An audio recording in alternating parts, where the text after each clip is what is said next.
Graça e paz. Obrigado a você que está aí sintonizado com a sua família, na tua casa, para meditar. Vamos meditar um pouco sobre a palavra de Deus. Eu quero fazer a leitura de um texto que está no livro do profeta Ezequiel, capítulo 47.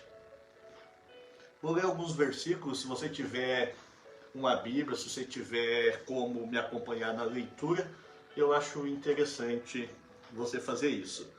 Ezequiel capítulo 47, quero ler com você alguns versículos, que diz assim o texto bíblico. Depois disto me fez voltar à entrada do templo, e eu vi umas águas por debaixo do limiar do templo para o oriente. Pois a frente do templo olhava para o oriente, e as águas vinham debaixo ao lado direito do templo, ao sul do altar. E ele me levou pela porta do norte e me fez dar uma volta por fora, até a porta exterior, que olha para o oriente, e corriam as águas ao lado direito. Versículo 3. Saiu aquele homem para o oriente, tendo na mão um cordel de medir. Mediu 1000 côvados. E me fez passar pelas águas que me davam pelos artérios. Mediu mais 1000 e me fez passar pelas águas que me davam pelos joelhos. Mediu mais 1000 e me fez passar pelas águas que me davam pelos lombos. Mediu mais 1000 e era um rio que eu não podia atravessar, porque as águas eram profundas, águas que se deviam passar a nado, rio pelo qual não podia passar. Ele me perguntou: viste, filho do homem? Então me levou e me tornou a trazer à margem do rio. Ao chegar lá, vi que à margem do rio havia grande abundância de árvores, de um e de outro lado. E ele me disse: essas águas saem para a região oriental e desce a Arabá, onde entram no mar. Quando entram no mar, as águas se tornam saudáveis. Enxames de criaturas viventes viverão. Onde quer que o rio passar, haverá grande número de peixes, porque estas águas lá chegam e tornam saudável a água salgada, de modo que onde quer que o rio passa, tudo vive. Diz o 12 ainda: junto ao rio, a sua margem, de um e de outro lado nascerá toda sorte de árvore, que dá fruto para se comer. Não cairá a sua folha, porque as suas águas saem do santuário, e o seu fruto servirá de alimento, e a sua folha de remédio. Esta é uma visão que Deus dá ao profeta Ezequiel. Eu sei que a intenção da palavra hoje é direcionada aos homens, mas não somente os homens, mas as mulheres, a família toda pode assistir, pode estar junto conosco, porque eu tenho uma palavra de Deus para a tua casa, para a tua vida, não importando se você é o sacerdote da casa, se você é a esposa ou se você é um filho. Ezequiel tem uma visão muito especial, uma visão que fala de um rio. Ele vê um rio que surgia debaixo da porta do templo de Jerusalém. E na visão, as águas saíam do templo, do santuário, e desciam até as regiões mais áridas, mais secas da região, e iam até o Mar Morto. Esta região árida e rochosa entre Jerusalém e o Mar Morto, mais para o lado do sul, ao longo do vale do Rio Jordão. Então, nesta visão, as águas desciam até alcançar o Mar Morto. E é extraordinário que tudo que ele ia vendo, tudo que ia acontecendo, aonde aquela água ia passando, aonde era seco, aonde não existia vida, ia se tornando saudável e a vida vinha a existir. Até essa água chegar até o Mar Morto. O Mar Morto, ele é a porção de água que contém mais sal da face da terra. 25% é sal. Então é impossível existir vida. E o texto vai dizer que quando a água chega até o mar, ele traz vida. E ali começou a existir peixe, começou a existir várias espécies de peixes. O texto vai dizer que os pescadores vinham, né, para pescar. Então, esse rio que brota do templo de Deus, e ele corre, né, para o oriente e desce até a região de Arabá, o texto diz, fala de uma região desolada, de uma região árida. Tudo que ele tocava, absolutamente tudo, ia trazendo vida. O que Deus estava mostrando a Ezequiel? O que nós podemos aprender com esse texto? O que nós podemos aprender com esta palavra? Primeiro, que Deus estava mostrando a Ezequiel o poder vivificador deste rio. A transformação, o poder transformador deste rio. Tudo que este rio era capaz de produzir, tudo que este rio era capaz de fazer viver.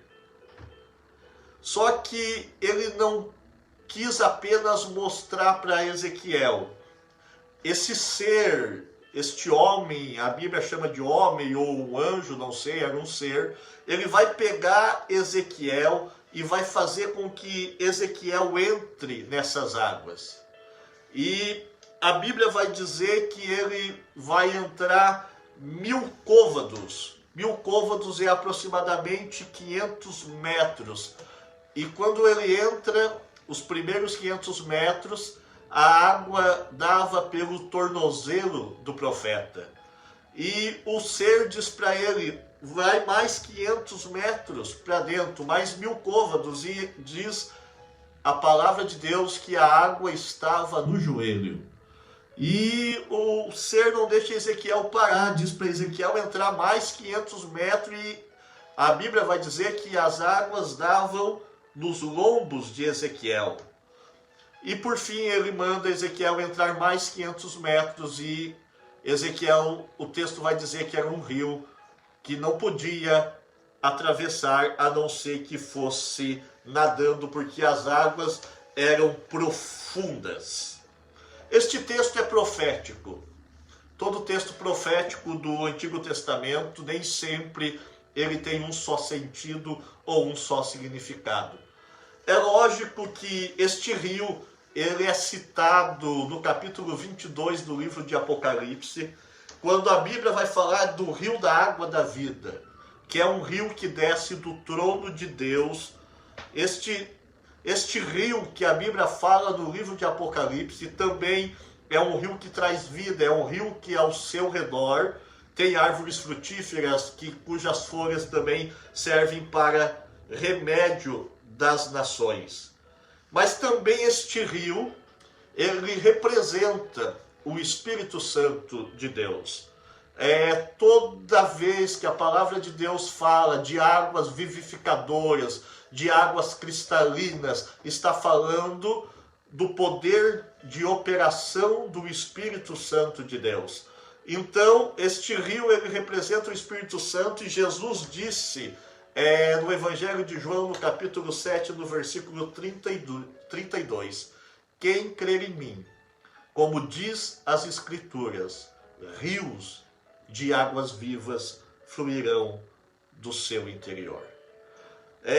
Jesus também diz no versículo 14 do capítulo 4 do Evangelho de João, aquele que beber da água que eu lhe der, nunca mais terá sede, e nele se fará uma fonte de água que salta para a vida eterna.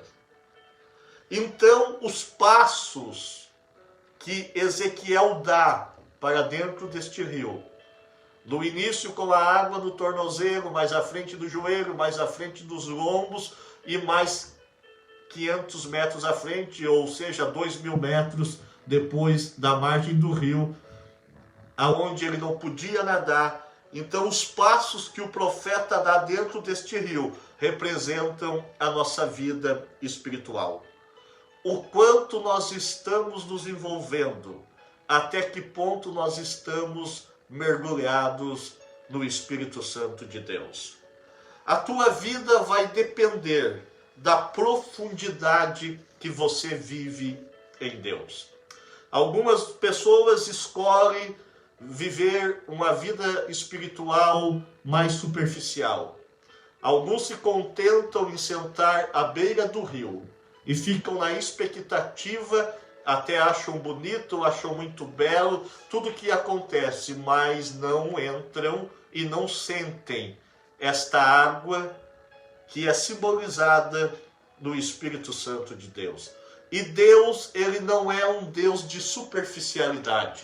Entenda isso, Deus é um Deus de profundidade, Deus é um Deus de coisas profundas. Paulo escreve na carta aos Romanos, no capítulo 11, no versículo 33, ó profundidade das riquezas, tanto da sabedoria quanto do conhecimento de Deus.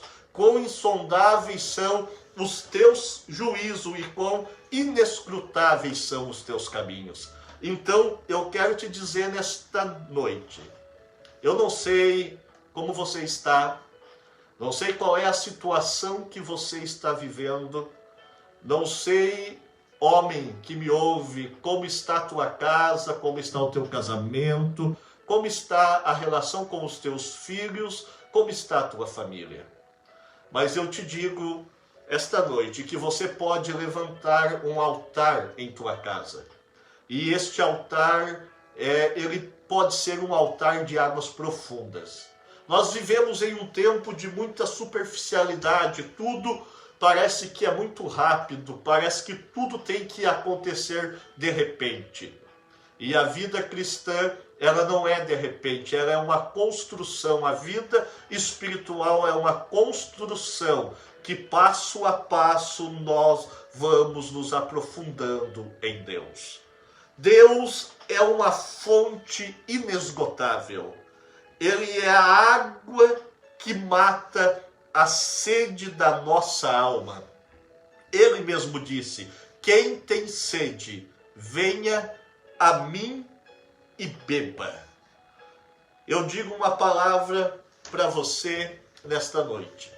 O lugar que você está vivendo, o lugar que você chegou, é exatamente até onde você entrou, até onde você caminhou, na direção das profundezas deste rio espiritual chamado Deus, chamado Espírito Santo. A culpa não é do rio, a culpa é nossa. O rio está sempre ali à nossa disposição. O rio está sempre presente, mas nós temos que desejar, nós temos que querer entrar, nós temos que sentir a necessidade de mudar os níveis espirituais da nossa vida, de sair dos níveis mais baixos e ir para os níveis mais profundos da nossa vida espiritual. Note uma coisa que me chama muita atenção no texto. O texto vai dizer que Ezequiel vai entrar neste rio e os primeiros 1.500 metros que ele anda, ele diz que os primeiros 500 metros as águas estavam nos joelhos, nos artérios, depois nos joelhos, depois nos lombos. Até aí, Ezequiel estava sentindo os seus pés tocarem no chão. A partir do momento que Ezequiel entra mais 500 metros, ele não consegue mais tocar com os seus pés no chão e ele tem que nadar. Ou seja, os primeiros 1.500 metros dessa trajetória que Ezequiel estava entrando neste rio. Os seus pés estavam tocando no chão e ele estava no controle da situação. Quando ele tem que mergulhar, quando ele tem que nadar, ele perde o controle da situação. Seus pés não tocam mais o chão. As profundezas estão diante dele. E ele perde totalmente, o controle da situação. Controle fala de comando. Controle fala de governo. E às vezes é bom nós parar e pensar e refletir um pouquinho. Será que Deus está no controle da nossa vida? Ou será que nós estamos controlando? Será que nós estamos controlando ou será que Deus está controlando? As pessoas hoje, elas vivem uma busca intensa atrás de uma palavra que se chama felicidade. E o homem usa todo o seu dinheiro, alguns tentam comprá-la, outros tentam negociá-la, mas a verdadeira felicidade, ela não se compra. Ela se conquista através de um relacionamento íntimo com Deus. A felicidade, na verdade, tem tudo a ver com o nível espiritual que você está vivendo.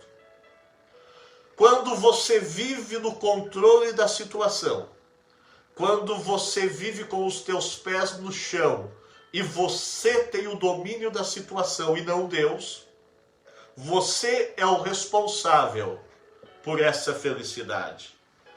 Então, quem vive desta forma, as circunstâncias à sua volta, elas fazem toda a diferença na sua vida.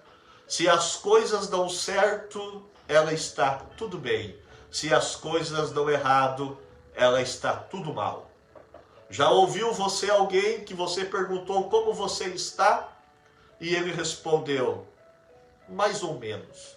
Ou, estou ruim mesmo. Eu não, como disse no começo e repito, eu não sei como você está. Mas eu sei onde você pode chegar. Eu sei que da forma que você está, você não vai continuar. Se você entender o que Deus tem para você, se você compreender aonde você precisa ir, como você deve agir, eu tenho certeza que você nunca mais será a mesma pessoa. Então as circunstâncias não podem tirar o nosso foco das coisas de Deus. Há pessoas que se desesperam nas circunstâncias. Não estou dizendo para você que você nunca terá problema, nunca terá frustrações, nunca vai sentir tristeza, não. Mas eu estou dizendo para você que você não vai viver através de uma tristeza. Você não vai viver através de um problema, através de uma mágoa, ou seja lá o que está acontecendo contigo. O que eu estou te dizendo é que as circunstâncias não devem movimentar e mover a tua vida, mas sim Deus mover a tua vida.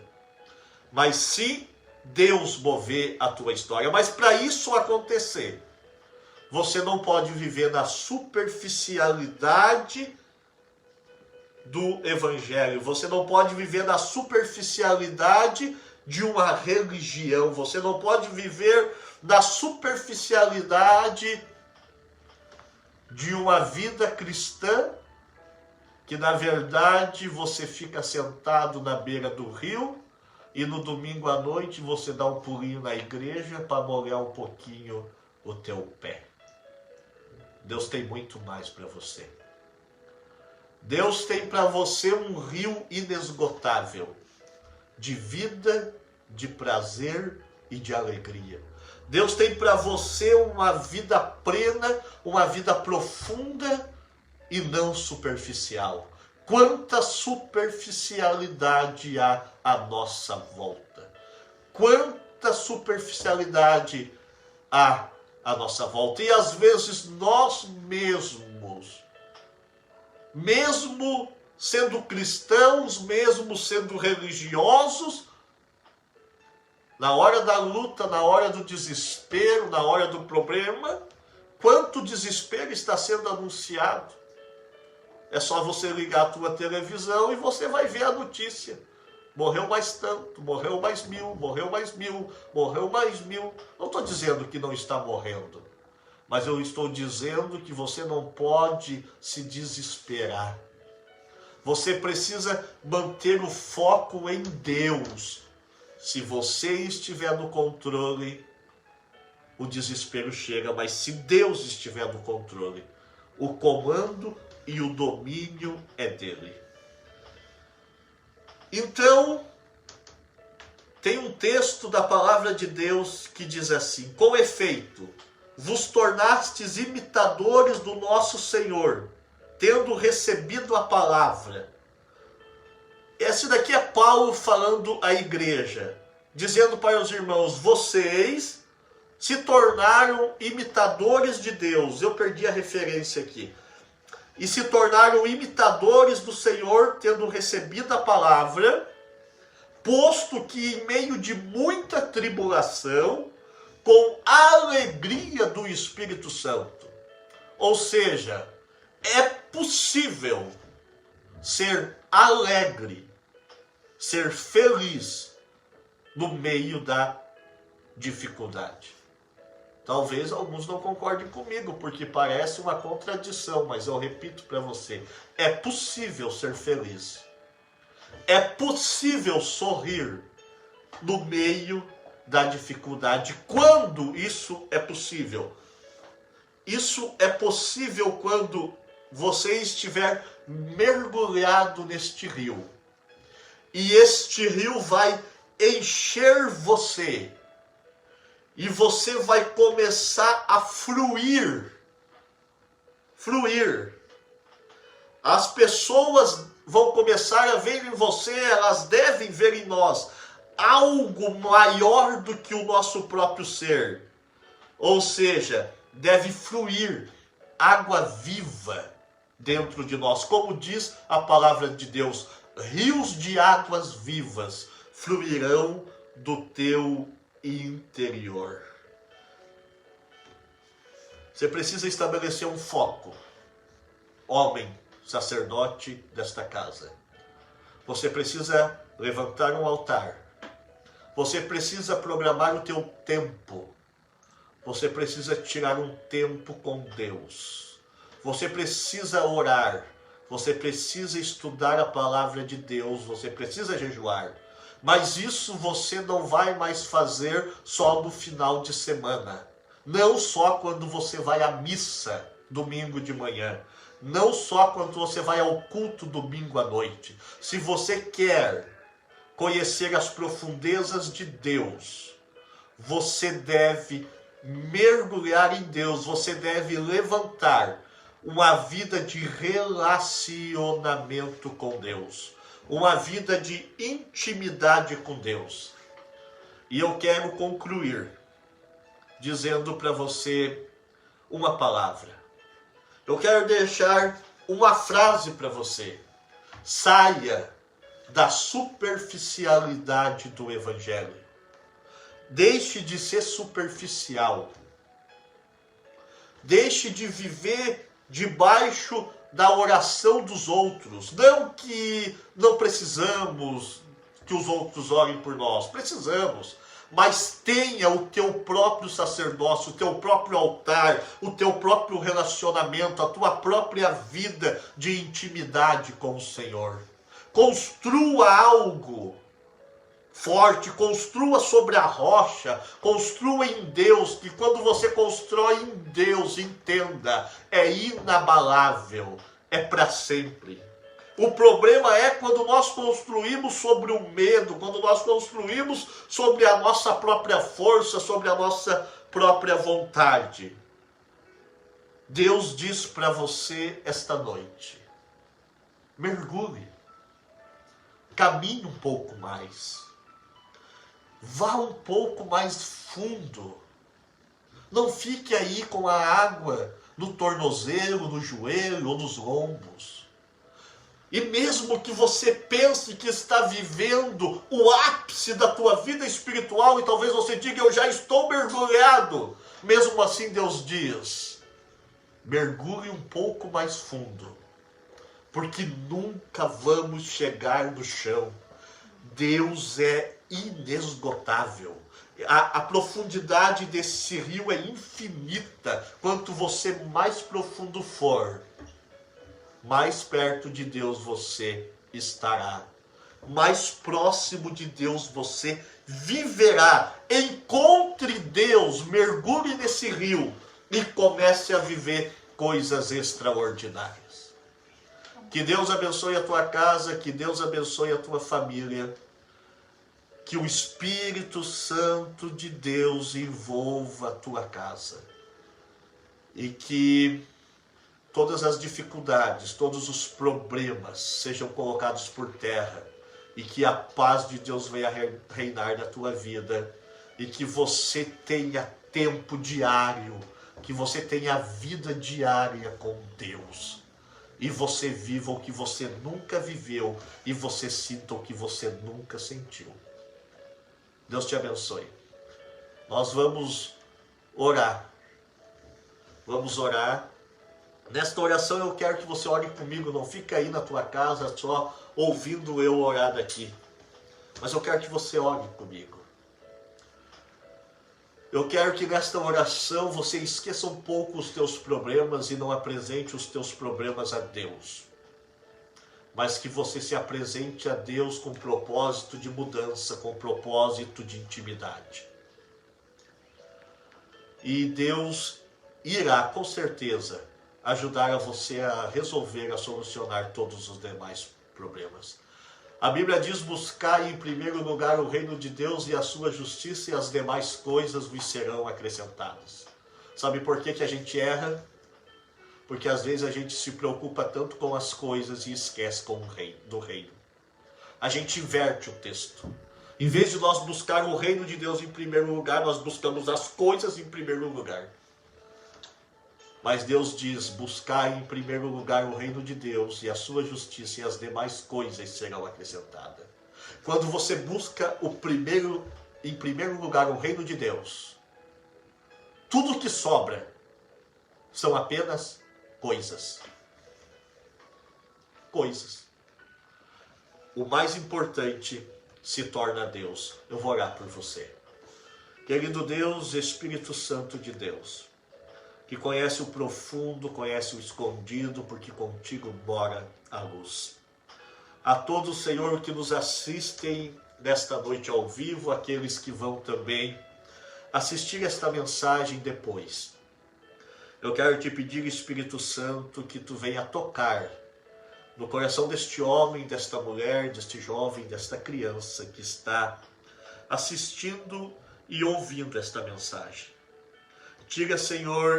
Nos tira, Senhor, da superficialidade de uma vida cristã superficial e nos leva para a profundidade. Nos leva para mais próximo, mais perto de Ti. Oxalá que nós venhamos viver, Senhor, a intimidade e viver uma vida plena no Evangelho de Jesus Cristo. Eu abençoo cada casa, eu abençoo cada família, cada homem, cada sacerdote que me ouve, que me assiste nesta noite. Que seja levantado no teu lar como um verdadeiro sacerdote, como um verdadeiro homem de Deus. Construa o altar, coloque em ordem as pedras, aquilo que precisa ser colocado. Tire um tempo com Deus e viva a profundidade que Deus tem para você viver na terra. Não vamos viver mais, Senhor, apenas uma vida religiosa, mas nós queremos viver uma vida de intimidade, de comunhão contigo. Espírito Santo, esta é a tua palavra, e eu sei que a tua palavra tem poder. Esta não é a palavra do Joel, é a tua palavra. Nos leva, Senhor, para este lugar. Em nome de Jesus, amém. Que Deus abençoe a tua vida, que Deus abençoe a tua casa, que Deus abençoe a tua família e que a tua casa seja um pedacinho do céu. Deus te abençoe, em nome de Jesus. Amém.